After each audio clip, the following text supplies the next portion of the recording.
ভেনেজুয়েলার president Nicolas মাদুরোকে ধরতে গোপন পরিকল্পনা হাতে নিয়েছিল যুক্তরাষ্ট্র। ১৬ মাস ব্যাপী এই অভিযানে মাদুরোর ব্যক্তিগত বিমানের প্রধান পাইলটকে ঘুষ দিয়ে প্রলুব্ধ করার চেষ্টা করা হয়। অ্যাসোসিয়েটেড প্রেসের প্রতিবেদনে উঠে আসে যুক্তরাষ্ট্রের এই ব্যর্থ অভিযানের চাঞ্চল্যকর সব তথ্য।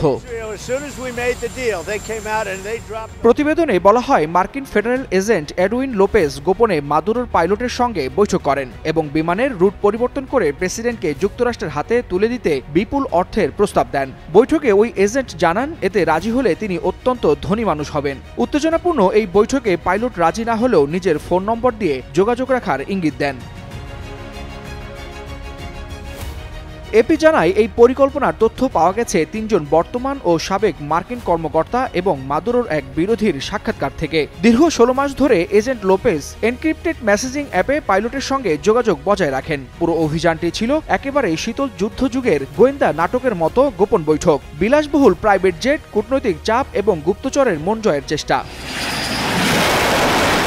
এই গোপন তৎপরতার পেছনে ছিল ট্রাম্প প্রশাসন ও মাদুরো সরকারের চলমান উত্তেজনা, বিশেষ করে মাদক পাচার ইস্যুতে। ট্রাম্প প্রশাসন সিআইএ-কে ভেনেজুয়েলায় গোপন অভিযান পরিচালনার অনুমতি দেয় এবং মাদুরোকে ধরিয়ে দিলে পুরস্কারের পরিমাণও দ্বিগুণ করে। এর মধ্যেই মাদুরোকে গ্রেফতারের মার্কিন গোপন পরিকল্পনা ফাঁস হলে বেশ আলোচনা সমালোচনা শুরু হয় আন্তর্জাতিক অঙ্গনে।